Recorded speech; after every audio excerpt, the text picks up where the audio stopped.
Welcome to Nkositalkshows. Lead from within. Find your own voice. Challenges we have had to overcome in 2020. Find your own voice. The world has become united by the unseen, knowing there are no guarantees for tomorrow. Lead from within. Find your own voice. Let the world hear your voice and be filled within. For the day has come for you to be a great leader. The time has come to break away from the pain, distraction, experience the unthinkable.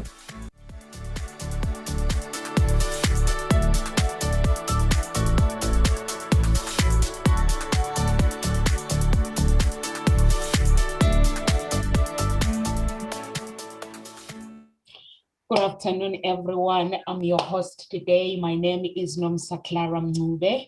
Over to you, Dr. Bigot. Please introduce yourself to our audience. Thank you very much, Nomsa. Good afternoon or good morning, good evening, depending on where and when you are. It's morning time here in Los Angeles, and it's such a pleasure to be with you today.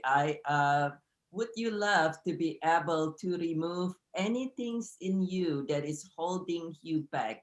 Perhaps a trauma from the past, perhaps a recent experience, but life is sometimes wounded us and our feeling and end up creating scar. And I am Birgit Tan, and I'm here to help you as a grief transformation coach, release and remove and clean up all those scars that life created on you, such that you'll be able to create a life you truly love, living a thriving, joyful life. Thank you so much. Thank you so much, Dr. Bigot. Over to you, Shireen. Please introduce yourself to our audience. Hello, thank you. Excuse me, thank you, Nomsa. And hello to everybody. Yes, my name's Shireen Lovegrove, and I am sorry, my throat's just going at the minute. I am a psychotherapist and a crypto coach, and I help women with imposter syndrome who self-sabotage, procrastinate, and sophisticatedly hide to live the life that they deserve, the life that is full of health, happiness, wealth, and fun. And today we're going to talk about trauma, and actually imposter syndrome is a really deep part of imposter syndrome where trauma is very much a key bit. So I'm so glad that we're going to be talking about trauma today and how it affects you. Thank you so much. Thank you so much, Shireen. Over to you, John. Please introduce yourself to our audience. Thank you, Nomsa. Hello, everyone. So I'm John Kenny, and I am the relationship guy, and I coach successful singles who struggle with successful intimate relationships. So I help them to understand what their relational beliefs and their relational patterns are all about, whether they might have some kind of maladaptive attachment style, and why they've never been able to find the committed, successful and quality relationship that they want in their lives. Today, again, as Shireen said, we're talking about those trauma episodes, and a lot of those trauma episodes lead us to find it difficult to have healthy and successful relationships, and we'll be touching on that a bit today.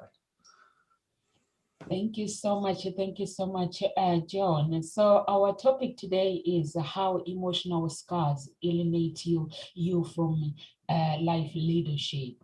So what does it mean, Shireen? I know you said you've been, this is your favorite subject. What does our topic mean? Please explain to our audience. Yeah, thank you. Thank you. Yes, I mean, one of the most amazing things is, which I mentioned, is that, you know, in people with imposter syndrome, which we know 70% of women will experience, but we also know that men do suffer it quite well. They just don't often talk about it. What it is you either procrastinate, you self-sabotage, and you sophisticatedly hide. Now, a lot of women really find that they feel they needed to be perfect. And so therefore they will struggle to push themselves forward in business. But not only that, what often happens is that you fail to learn how to communicate well with people in a way that you can hold your boundaries. And what happens is you'll either come off across to other people as being too cold or too controlling or too dogmatic, and yet you feel alone. You feel as though you're not seen or heard. You feel unloved. So a lot of these things can be the part of what we experience. And so you can see absolutely what's going to happen if you're in business. You are not going to thrive. You're going to deliberately sabotage yourself because of that fear that's running. Thank you so much. Thank you so much, Shireen. Dr. Biggett, Shireen, she's mentioned about you feeling alone. So what do you do if you are feeling the way she has described it as a leader, and for you to actually break through from that feeling alone, emotionally bleeding? Basically, I call it emotional bleeding. So what can you do to actually feed your emotions and make sure you are a fit leader? Thank you, Nomsa. Thank you. It's very interesting that Shireen mentioned that, because I listened to that and I say, oh yeah, I used to do check. I used to be just like that. And what do? There are multiple different ways you can address that. But if you're feeling alone, and you can, and a lot of time you can feel alone even in the middle of a group of people, even in the middle of a group of friends, and you feel nobody understand you, and you are as if in an island. Well, if you're on an island and you want to be able to connect, get yourself out of the island. And which means being able to open up, being willing to be vulnerable, being willing to step out there. Now, there are things, emotional trauma and many other things, and sometimes to a degree, a little bit of a personality, but a lot of it life experience that cause you to put yourself in an island. And yes, it will be even more vulnerable to at first be able to release that, which based on the topic, we're going to discuss a little more later as with the rest of today, but to release that trauma and be willing to be vulnerable, and get yourself out of the island. Or to me, it was the fortress that I created around myself, and you too can get yourself out of the island or the fortress that you created. Thank you so much. Thank you so much, Dr. Biggett. Over to you, John. Can you explain how emotional scars alienate you from life leadership based on relationships? Yeah, so I talk about these scars as like physical scars. You know, we notice if we've got a physical scar, but it's really difficult maybe to understand that we carry a lot of these emotional scars as well. And when I talk about my bicycle effect, which is kind of the key concept behind my coaching, it's the place that we sit on our bicycle. So we sit on these scars and we carry them throughout our lives, and we're not even aware that they're driving the direction that we actually cycle off into. And if those scars are ones that we picked up that can kind of make us doubt ourselves, make us want to avoid relationships, make us want to sort of keep ourselves safe in a way, that we've experienced pain and trauma in the past, and our brain sort of says we need to stay away from all these types of things, it can stop us sort of taking the lead, taking that step forward into kind of living the life that we want. And especially when it comes to relationships, we're going to keep buying into those scars, and they're going to keep affecting us because they're going to direct the choices that we make. And as you said, there's this kind of vulnerability. We need to kind of step out of this painful space, but our brain doesn't really want us to do that. It wants to keep us in a space that we know best. And it can be very difficult then to step over those lines in order to make ourselves more available, more seen, to be more comfortable and more accepting of ourselves, and being able to kind of really sort of see what those scars are and the traumas that we're still carrying, in order to kind of put our best selves forward and do the best things for ourselves and find the type of relationship they're actually really looking for. And I know that's a problem when people do go out into the dating world, is they don't really know how to be themselves if they don't accept themselves. They're not authentic, and they attract the wrong types of relationships all the time because they're coming from a basis of these wounds and these scars that they're holding on to from their past. Thank you so much. Thank you so much, Jonah. I actually agree with you when you say people, they go into dating world, there's so much going on because people get wounded instead of dealing with their emotions before they enter another relationship. Then they end up bringing that problem from their past. But if you deal with your emotions, you become aware of what is going on in your life, then that will help you to actually date someone and enjoy that relationship. How does that affect leadership, Shireen, when you're actually emotional scarred and then you actually, like what you've just described, and then you are leading the company and your team? How does it affect the team? Well, I mean, I think that, thank you, Nomsa. I think what I love to use a phrase called karma, drama, dharma, all right? So really we bring our past into the present, and that affects our future. So one of the biggest things that happen when we're in trauma is we will respond in a particular way. We'll either do the fight, flight, freeze. So the fight, flight is we run away, or we move forward because we're going to focus in, or we freeze because we're in the helpless place, and that's the best decision we can make. And often what happens is that we'll have adapted some behaviors as a result of that. So we will, for example, if we find that we freeze, we might end up, so often very common for women is we freeze, and what happens is we step back and we help others as the helper, become the big helper. And so if you're a businesswoman and you are one of these extreme helpers, what will happen is you won't be able to be a boss. You won't be an effective boss. You'll be very caring, very kind. But what will happen is you'll take everything home with you. So you'll have a very dysfunctional life.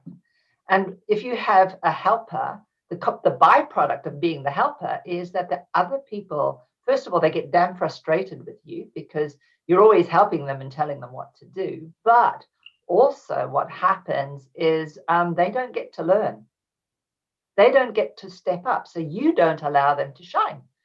So if you're in a company, then that's not very helpful because you want all your people that are there to shine so that they make you shine. They make everything else work. And if you can't do that, what happens is that you find you get burnt out, stressed, and overwhelmed. The other patterns is if you're aggressive, well, people leave you, yeah, and they can't manage. So what happens then is that, you end up recruiting all of the time. And that's tiring. But then eventually nobody wants to come and work for you. So you make your reputation goes down.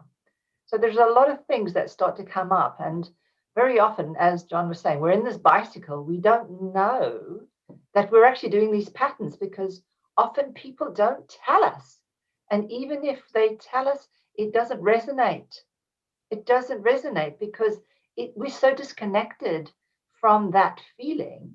And if we do go towards it, it's just awful. It's so awful to have to acknowledge, hey, I'm not being great here.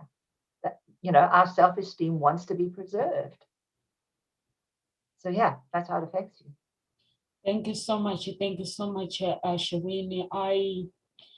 Through my business, I've met leaders they're amazing. When they speak, the things that comes out of their mouth, it's everything that I need to learn. But when it comes to their character, they're messed up.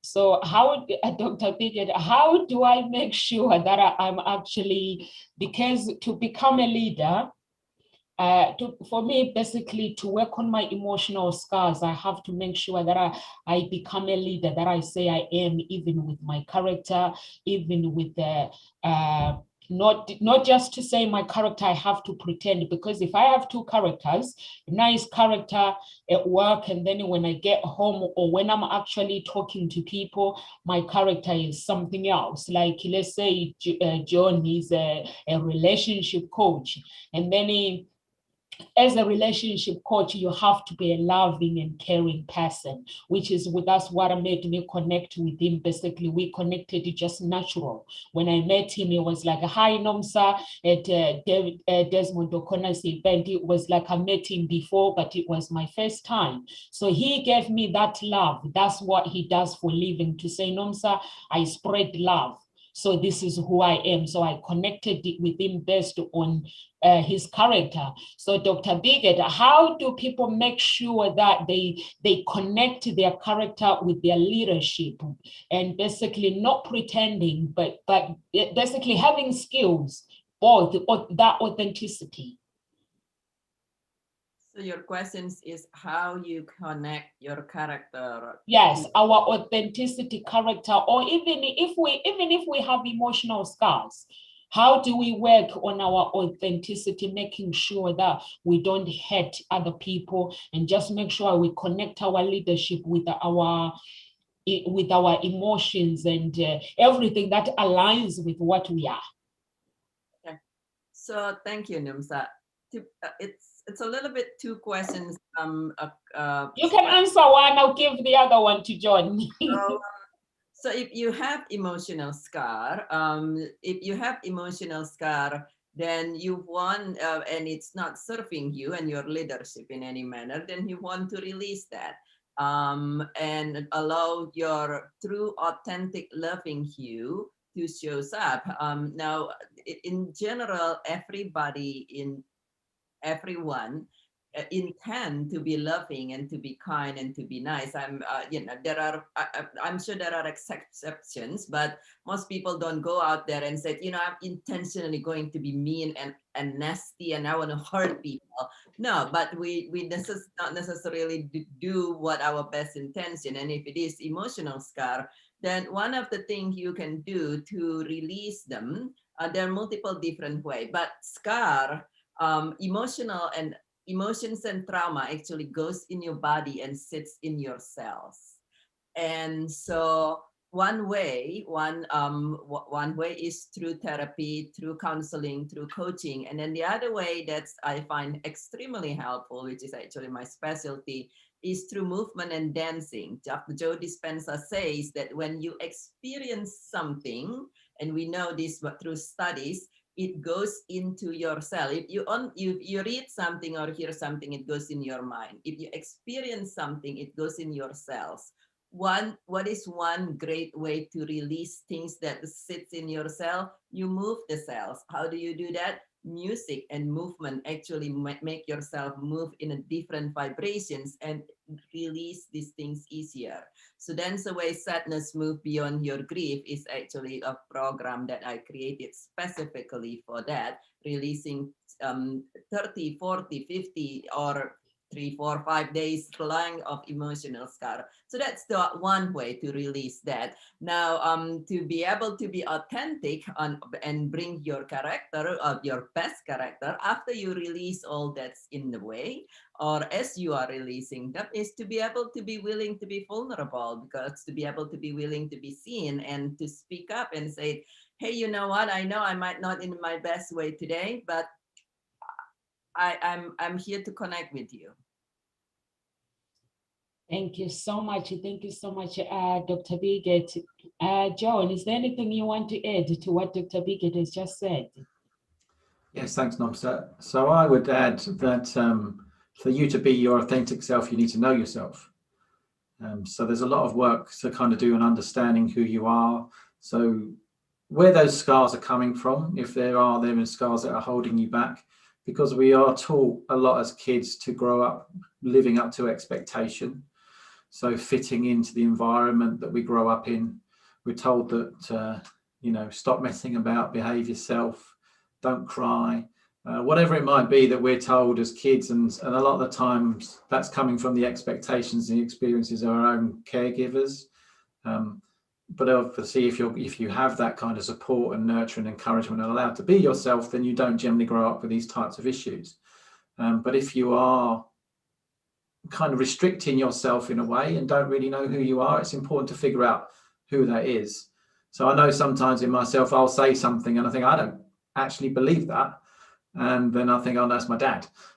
That's coming from my dad, or that's coming from someone else. So again, it's important to know what your own values are, your own principles, where you see yourself and who you would like to be, and then making those decisions for yourself and allowing that kind of congruency and authenticity to come out. And then obviously when that comes into leadership, you know that you are putting your best self forward, your authentic self forward. And then the people then you're going to have in your team, maybe necessarily, or even if you're just working on your own, but you need to lead yourself, you know that you're heading towards the right type of goals, and the people that are going to be attracted to you and be around you in that kind of environment are attracted to that authenticity that you're putting out there. So I would really suggest that, and as well as kind of getting that stuff out of your system, and I do love a good dance myself, and I can vouch for the fact it's very freeing to be able to do those types of things, is to kind of really understand who you are, what you're carrying with you from your past, which may not be yours anymore. My documentary is actually about that. The Forget Me Not, the Child You Left Behind, actually is about the restrictions that we place on ourselves as kids. So, and then we grow up and we don't feel whole, and we don't feel that there's parts of ourselves that we accept. And it's about learning to understand what those parts of them are, why they're being suppressed, and allowing yourself to be free with those so you can bring yourself into this whole self that you were born as a child. Thank you so much. Thank you so much, John. How do people access your documentary? Do they access it through your website, or is it on YouTube? It's on Amazon on video on demand, or they can actually get the video copy that's on my YouTube channel if they just visit my website and go under Forget Me Not. There's a little drop down menu.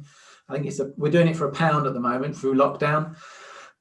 So for people that have got 70 minutes to kill at the moment, it's a very interesting documentary just for £1, and all the profits from that go to a non-for-profit organisation that provides mental health care. So you'll be doing someone else a favour as well once you've not only yourself but someone else if you do buy it. Okay. So I'll go and check it out. Please, when you finish here, could you please come back and just leave some details regarding your documentary?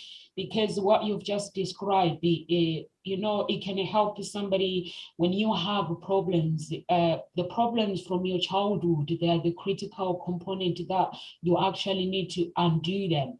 Basically, like Sharina was saying, you need a counseling. You basically need to undo everything. Because there are some things that when we grow up, we get taught by our parents, and some things are good, but some of them, they can hold us back. Like myself, I grow up not knowing what fight is about. I didn't know that couples fight. And when I started arguing with my spouse, I couldn't understand it. I wanted to be treated like a princess until I actually had to go for counseling. I took Paul McKenna's programs. Then I had to understand that whatever the way I was raised by my parents, it's not the same. Everyone is different. So the person that I'll be dating, they're different from my father, because I expected them to treat me like a princess. I was never shouted at. I don't know why when somebody shouts at me, that means you don't value me. So I didn't know all those things. I've never witnessed my parents fighting. So thank you so much for that. Shireen, is there anything you want to add to what Dr. Biggett and John has just said? I don't want to leave you out. Oh, thank you. Oh, no, I think that, I mean, everything that you've said is just absolutely fantastic, and it is what it is. We have to be an authentic self, and I always say if something hurts, then you've got some attachment to it, and it's really important to find out, is that yours? Does that belong to you or does it not? Because as John was saying, we carry stuff which belongs to someone else very often. And, I always go, when you start listening to your language, shoulda, coulda, woulda, all of those things, they don't necessarily belong to you, and probably 90% don't belong to you. They're part of social conditioning. And so it's really helpful to pay attention to if something just feels as though it hurts, and to stop and just go, well, you know, if I have a belief we are meant to be happy. We are meant to be happy. The problem is we make meaning of things, and that those meanings that we make us unhappy or happy. But, you know, if we're unhappy, it's because of the meaning that we're making. And so it's important to understand that that's the reality we create. And in order to change that, we're going to have to do some inner work to find out what is our truth. I always talk about sovereignty. I believe we're a sovereign ecosystem. And as an ecosystem, everything's working together. So if you've got all these parts of you that are not working for you, they're going to damn well be working against you. Yeah. But did you know, and I don't know whether I've talked much about this on some of my YouTubes, but really, did you know that within 10 minutes of meeting someone, you have formed a relationship with them? In 10 minutes, that will be the relationship that you will have for the next long time, in actual fact. And which is why if you go on a date and you fall in love, or you meet people, you can so easily form the incorrect kind of relationship. So it's so important to be aware how quickly we form these relationships, and also that we bring our past that then locks us into this dynamic. So yes, as a leader, you have to be really careful that you are not biased in any way, and you need to be aware of these cognitive biases that we carry. Thank you so much. Thank you so much, Shireen. And that's why I always refuse to help my clients to say this will look good on you when you are dressing up this character. I always encourage them to build their own character based on what you just said, that as a coach, if you coach somebody and they go on a date, you coach them based on your experience. When they go on dates, they're not going to know what to do, because they're just going to keep reminding themselves what you taught them. But if you teach them to actually bring out their authenticity, and it will ease everything. When they go out, they just become themselves. They just ask you questions and just being fun, enjoying themselves. So thank you so much, Shireen. Dr. Bigot, is there anything that you can do to prevent emotional scars? Based on what Shireen has just said, can you prevent it, or you can use something to be aware of what is going on within you? Yeah, absolutely, Nomsa. Thank you for the question. So, as Shireen's implied that briefly, that a lot of times emotional scars happen. Now we're talking about preventing. So things happen in the past, but moving forward, how could you prevent emotional scars? And as he says, things happen, but you make of what happened. It's your perceptions a lot of time. So in other words, let's say you are on you happen to be working in the front line on something. You're speaking with somebody, and somebody we would have clients and patients coming in, and they just so super upset, and they're screaming at you for no reason seemingly. And this happened from time to time. And with me, I have trained my team so closely that as an oncologist, everybody's grieving. And when they are grieving, they have different way of expressing their grief. Some of them would be very, very angry because that people transform their grief into anger. So if you know this, if you understand this, when somebody doing that at you, you perceive it as they're grieving. Let me have compassion. If you don't know this, then you will be so traumatized and have emotional scar. So definitely being able to have an awareness, a little bit of an understanding on people's behavior is beneficial. And then I know for sure, Shireen and John, as well as myself, and you as well, through our program, we discuss about this many times. And And so have an awareness, have an understanding about people's behavior, and then also to have a perceptions. There is a book called A Course in Miracle that says every action is either a call for love or an expression of love. Every actions, regardless how undesirable it is a call for love or an expression for love. So the example of the clients and patients who come screaming, they're actually so scared and so fearful. They are screaming and yearning for love and help, but they just express it in such a way that traumatize a lot of people. And you have seen parents, let's say a child running on the road, and the parents just scream at them and grab them and then scolded them so passionately. What is that? That's an expression of love. The parents love the child, so fearful of the child's life just now when the child ran on the road, and then it turned it into anger. So having a little bit understanding and as best as you can, it's not always come readily, to remember that every action is an expression of love or a call for love, and that will form your perceptions of other people's behavior, and one of the many ways to lessen the chance of you becoming traumatized and scarred up. Thank you so much. Thank you so much, Dr. Biggett. I've got 2 kids. I normally have to hold on to them. My older one, she's 14 now. She doesn't hang out with me, but my 5-year-old, I always make sure that I hold on to her to avoid all these things. I'm like, I'm with you, Kayla, we're just walking. And when we come back and she's like, I need to walk. I'm like, yes, you need to walk. But when we are on the road, you have to hold on to mommy. So otherwise, I end up being a screamer, screaming, because it could be a shock sometimes, not knowing what to do. John, how do you manage your own unproductive behavior, if you have one, if it turns up?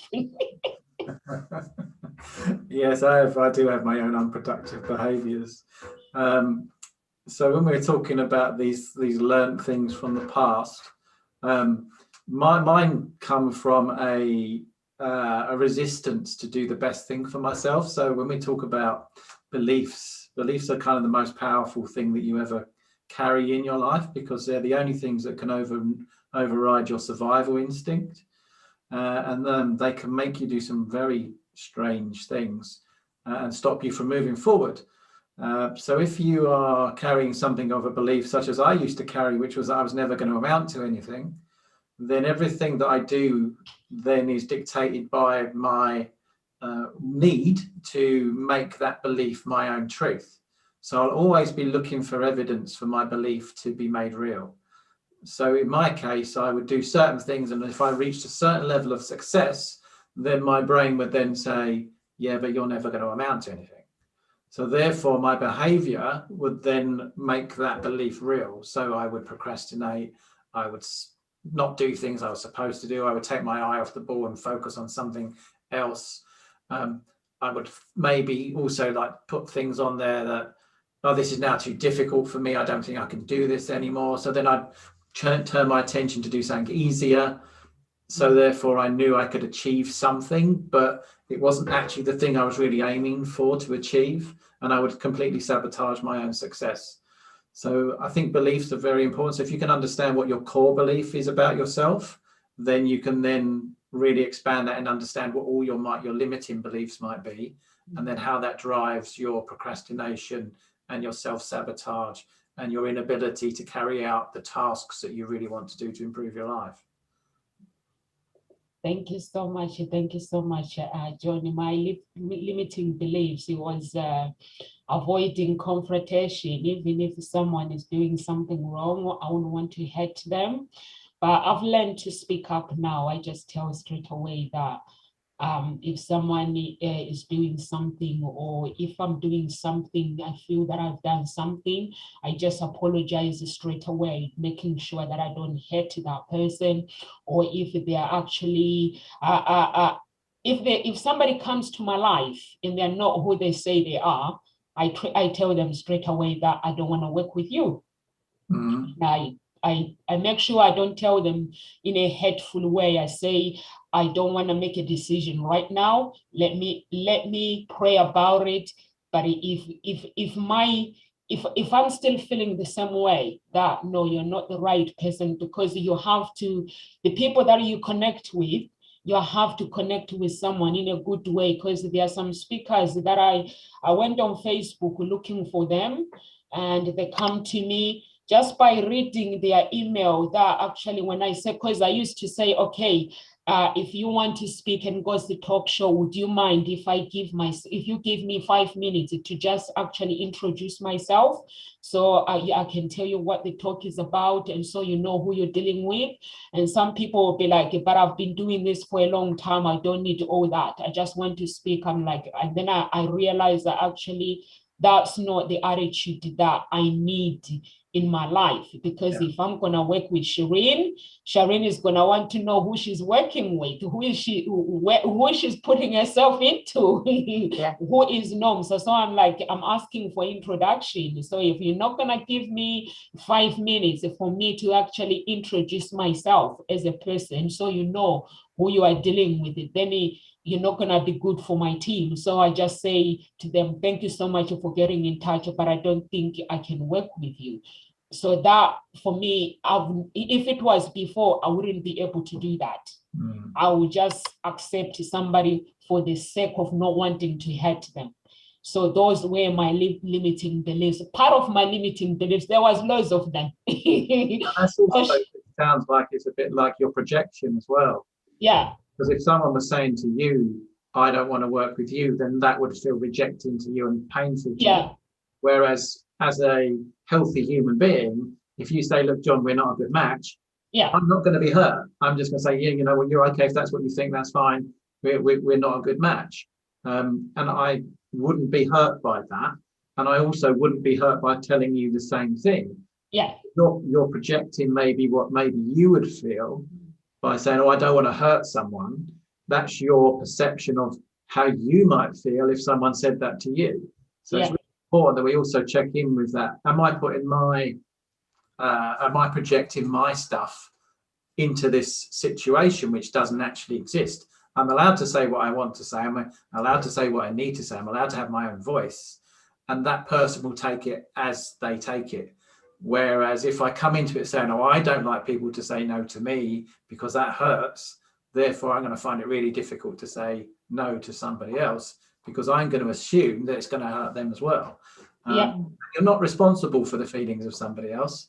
They're responsible for their own feelings, because feelings come from, I think someone mentioned earlier on, from perception. You know, if you give a meaning to something, then you'll have an emotional response to it. If you don't give a meaning to something, then you don't have an emotional response to it, because it doesn't mean anything. So there's no need for you to have any emotions. So it's just, again, it's really important just to recognize, especially when it comes to leadership. You know, if you're carrying these limiting beliefs with you and your interpretations of certain events, then you might find it really hard to lead in certain aspects of your life, because you're always projecting how you might feel onto somebody else. And it's really important that you can work on that for yourself, so you don't carry that in the first place, but then you don't then come to the assumption that I can't do this because they'll feel like this if I do. Because you have no idea how someone else is going to interpret that information and how they're going to react to it. Thank you so much. Shireen, do you have anything you want to add? I know you guys are going deep. Yeah, there's always something, isn't there? Layers upon layers upon layers. Thank you. You know, when I think about things, and I am going to bring back something which is what you said, that, you know, we got to say what we've got to say, and we've got something that's going on, and you know, we're not responsible for other people's feelings. I do believe we are. I believe we're responsible for how we are. So I think honor is the most important key that we have, and self-awareness for ourselves, because you can't just in the whole way that life is, we are 50% responsible for of the 100% of conversation that happens. We are 100% responsible for that.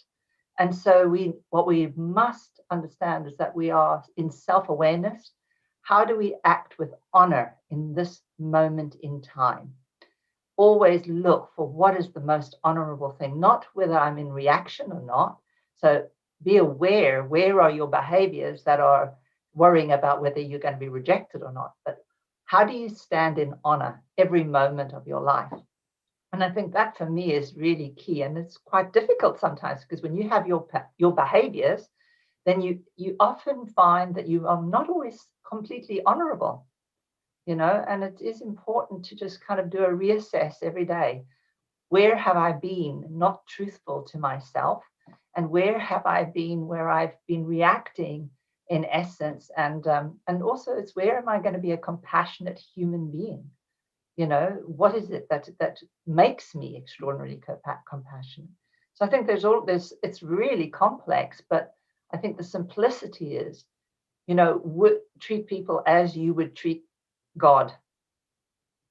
If you would treat them as you treat God, or the essence, because we are God, you know, God lives inside us, the other half of us. So treat that person as you would treat yourself, with the same kindness, respect, and consideration. But be aware, if you've got scars, you need to be aware, am I choosing to not tell a truth because I'm fearful? So it's again noticing and being aware of that feeling. And if there's any dissonance, then it's important to address it so that you can come from that place with love. And thank you, Birgit, for reminding me of that. If everyone's action is either a call to love or an expression of love. Thank you so much for remembering that. Thank you so much. Thank you so much, Shireen. Do you want to add anything, Dr. Birgit? Thank you, Nomsa, and my pleasure, Shireen. I would say I kind of agree a little bit with both of John and Shireen. So to me, it's a yes and. Yes, you are not responsible with other people's feelings and thoughts because you don't live their life. You know, as a grief coach, we are trained that everybody unique and your feelings unique to you. Your feeling does not need to match somebody else's moods at any moment, and you're not responsible for their mood.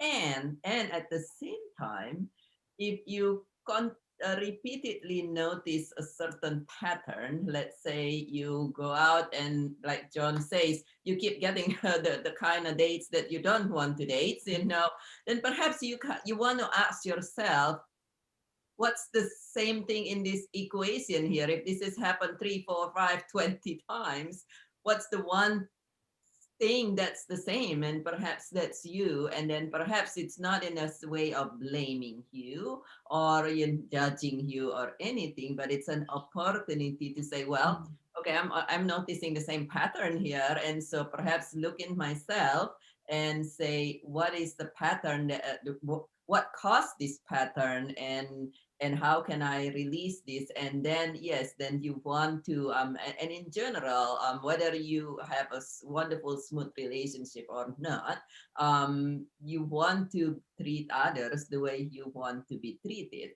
because that's, you know, people are a reflections, our outside's a reflection of our inside.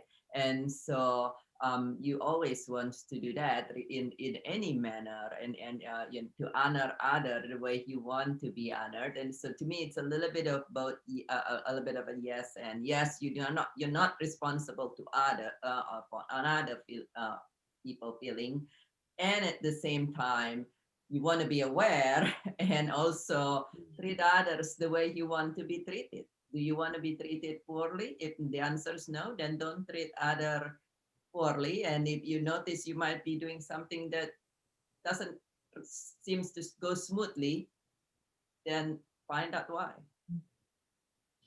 Thank you so much. Thank you so much, Dr. Birgit. I agree with you. We need to be aware of our emotions, and we need to be aware of our surroundings as well. And who we surround ourselves with, we become those people as well.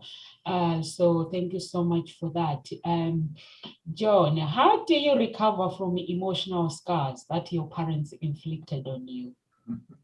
Well, that's a very damning word, inflicted. Sorry, parents, if you're watching. Yeah, I Mistakenly. kind of shy away from those types of phrases because then we'll probably move into the world of blame. We definitely don't want to be in blame mentality. Your parents don't do it on purpose. If there are things that negatively happen when you're a child and they don't treat you particularly well, it's because they're carrying the scars of their own, and they haven't worked on those scars. It's about I think, depending on what studies you read, it's been between 87 and 94% of people just go around living life based on the life they led as kids. They go through their life just carrying all this stuff with them, doing the same thing over and over again, and don't actually step out of that space throughout their entire lives. It's a very small percentage of people that actually say, I've got a problem, I know this isn't serving me anymore, and I'm going to do something about it. And then there's an even smaller percentage that actually then carry that through. So the important thing is to understand actually that these things just happened, and they might not necessarily have been bad things anyway. It's all, again, we come back to the word perception. I could have had a pretty decent childhood, but there could have been certain things that I perceived in a negative way, which would have affected how I felt, and then affected how my brain developed, and then would have then decided for me the choices I made in later life. So being able to understand what those scars are is to be, depending, again, everybody's different, but I think process is very important.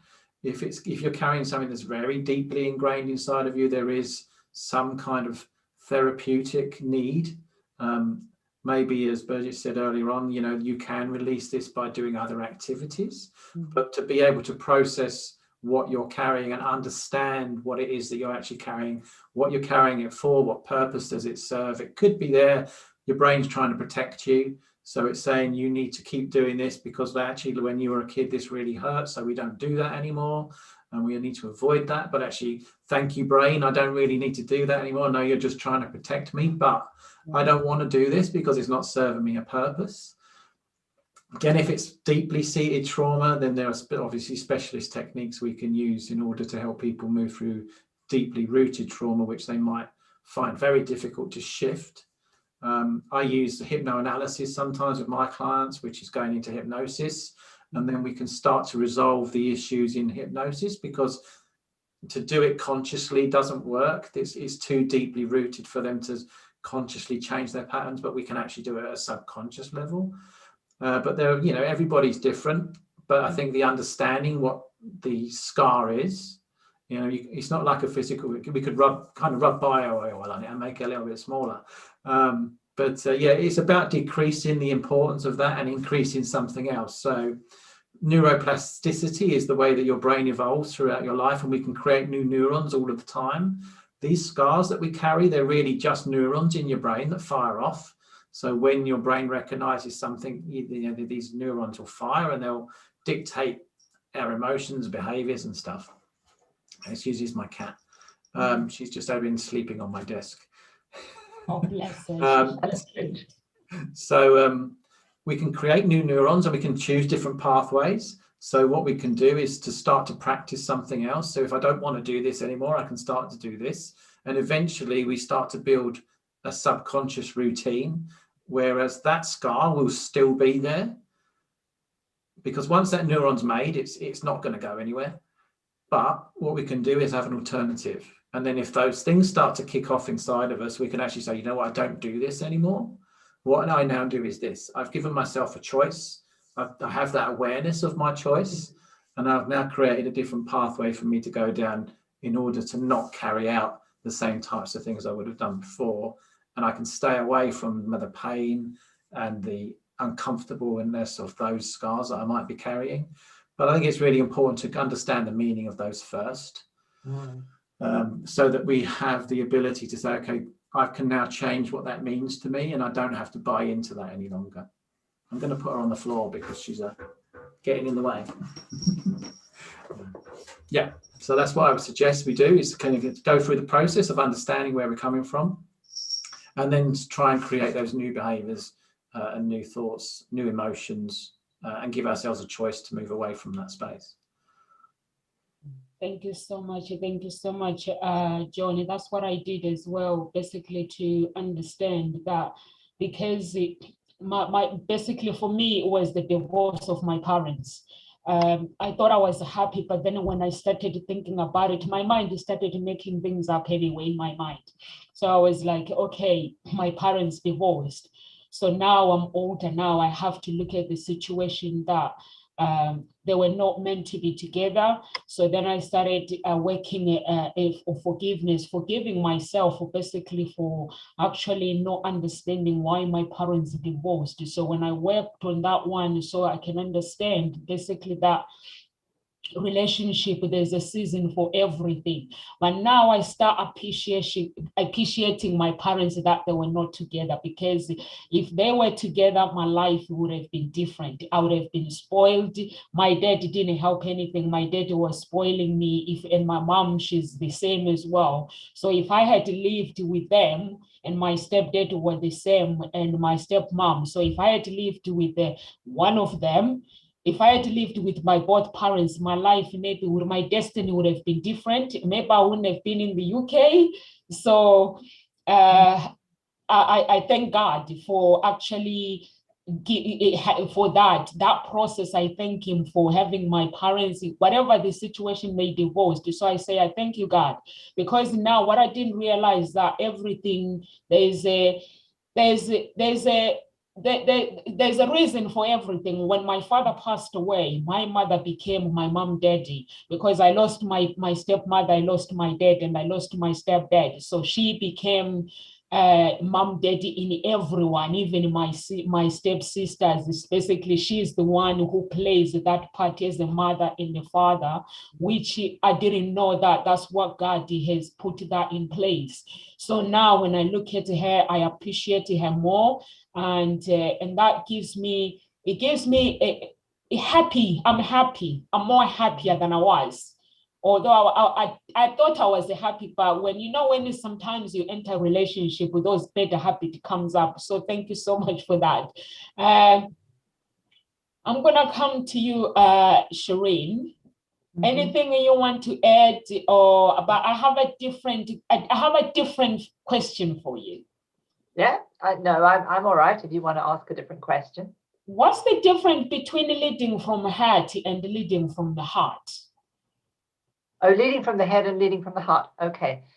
So basically what happens is when we lead from the heart, maybe let's think of it this way first. The heart has the biggest resonance in the body. So the heart is basically the first organ that's properly formed when we're as a baby. And it is the resonance through which everything happens. So the heart informs every connection. We have a heart in the head, heart cells in the head, and we have head cells in the heart, in actual fact. So these two are very, very connected. When we are leading from the head, what often happens is we're fighting our heart. Yeah. Often what happens is we're doing things which are separating ourselves from ourselves, and we're going on thought, and we may not necessarily be listening truly to ourselves. So often, though, if we lead from the head without really checking in with our heart, we can often end up being in these kinds of behaviors, which are the behaviors that we are trying to prevent ourselves from being in.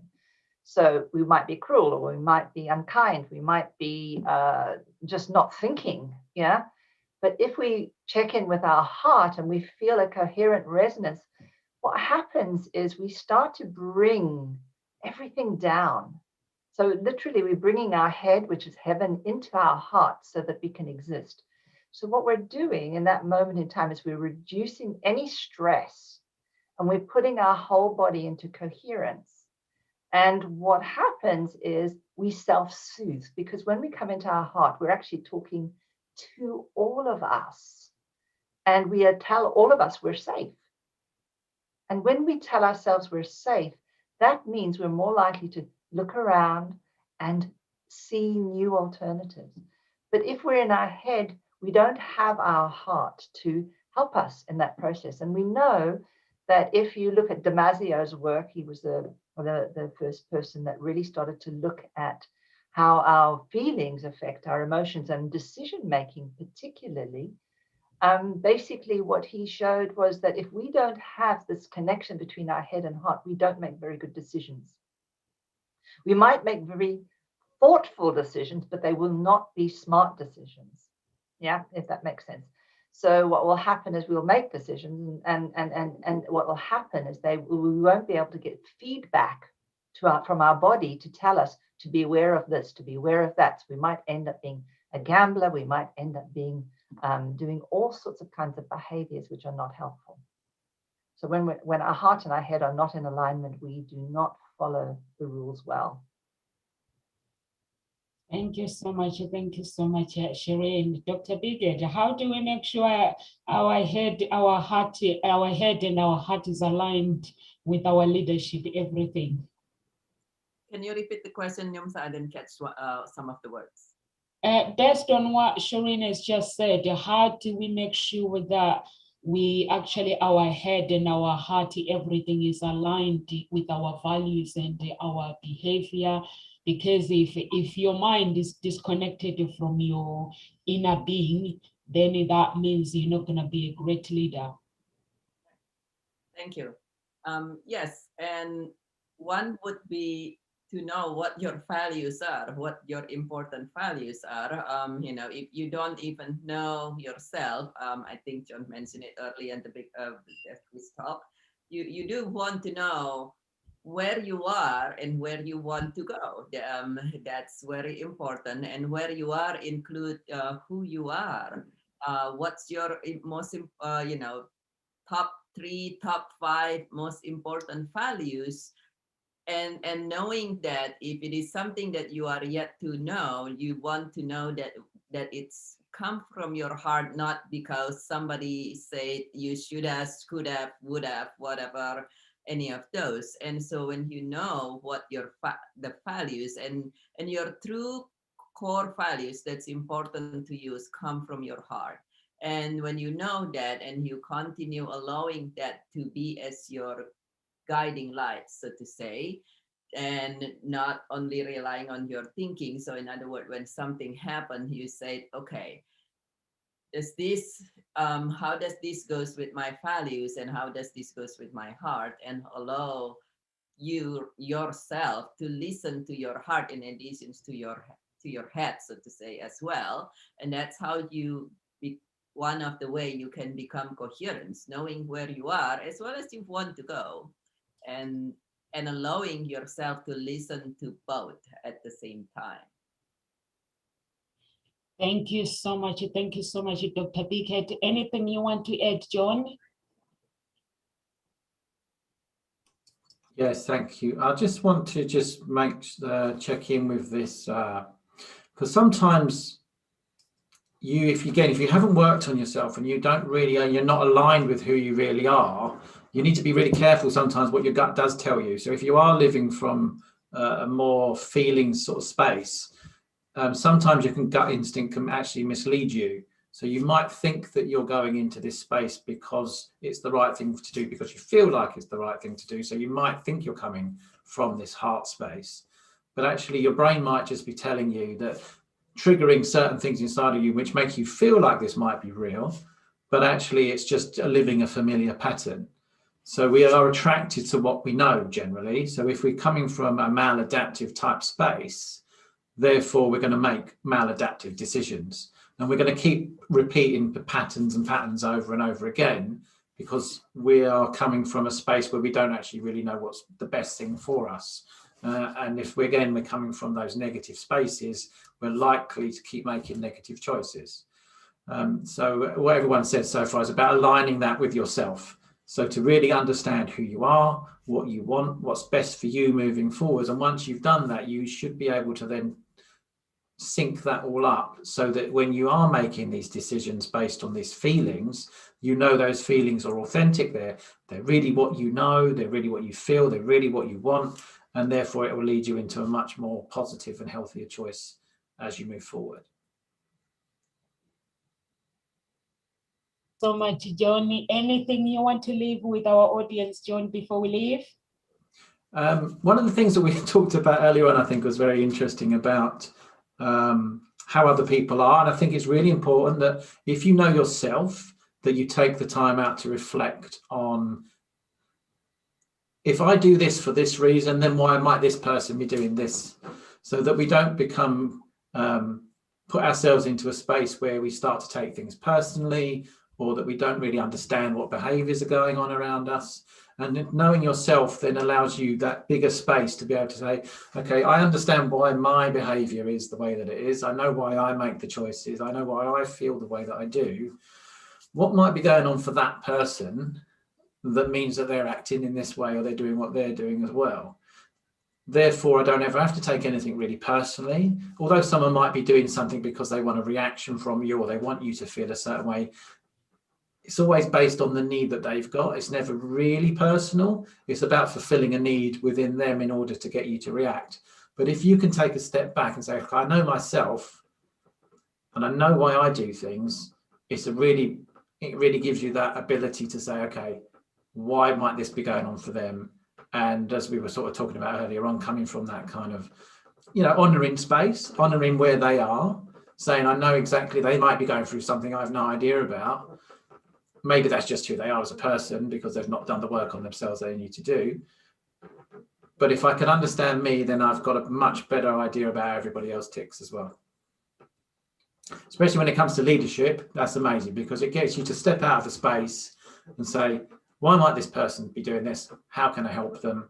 How is this going to help me as well at the same time by helping them? And you'll be able to lead from a much more stable and congruent space. Thank you so much. Thank you so much, John. Dr. Biggett, anything you would like to leave with our audience, please? Thank you, Nomsa. Yeah, a lot of time when we discuss this type of matter, people get into a blame. Sometimes it's blaming other, but also it's kind of like, oh, maybe you feel as if you've done something wrong or have not done certain things well. And it's not to blame. It's not to cause yourself to feel bad. It is actually simply an opportunity for you to see how could you do, what can you learn more about yourself, as well as how can you change things if it is called for from now on. So it's not to start casting guilt or blame or anger on something, but it's just look at it as an opportunity for understanding and awareness and to change as it suits you. Thank you so much, thank you so much, Dr. Biggett. Shireen, anything you'd like to leave with our audience, please? Yeah, thank you. I think what I always like to think about is when, if you think about how our brain works and how our body works, I mean, when something goes wrong, when we're triggered, if you think about our brain sort of like as a hand where you have, this is your spinal cord, this is the middle part of your brain where we evolved and had more emotions, this is your amygdala, this is your cortex. What happens the moment you start to feel triggered, you feel or believe or perceive that something is threatening in any form of way, what happens is, instead of when this is nicely connected and works together, this goes offline. And everything is there now. It's triggering. Everything here now is preventing information to go correctly to your brain. And so what happens is you have like these two areas, your head and your heart going wild. Yeah, you have like these two vortexes. And the only way that you can change that is you've got to bring that back online so that everything is communicating with each other. So one of the key ways to do that is, first of all, understand and know that actually everything is perception. That's probably the biggest key. The second key is just to take that deep breath. Take that deep breath and slow time down so that you can make a choice over what reaction you want to take. And then be curious. Just be curious and just wonder, I wonder if, and see what happens. Because in that moment, you're more likely to see something completely different from what you had before. And just recognize and know this is how the body works to look after us. And we can use it as a way to look after ourselves. Thank you so much. Thank you so much, Shireen. For those who are watching us, we're here Monday to Friday, 1 p.m. UK time. Please, if you watch our video, please share it with your friends. And we love you guys and we appreciate you. And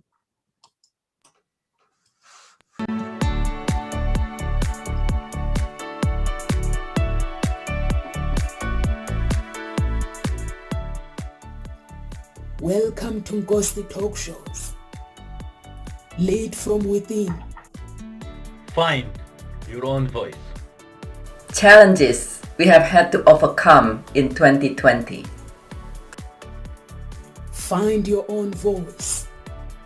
The world has become united by the unseen, knowing there are no guarantees for tomorrow.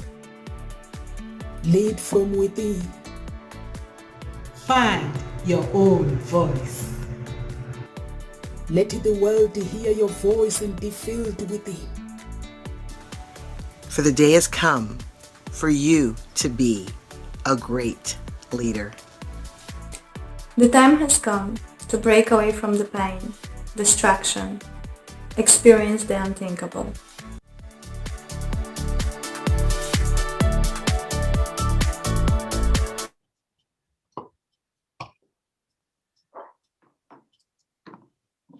lead from within. Find your own voice. We'll see you tomorrow, everyone.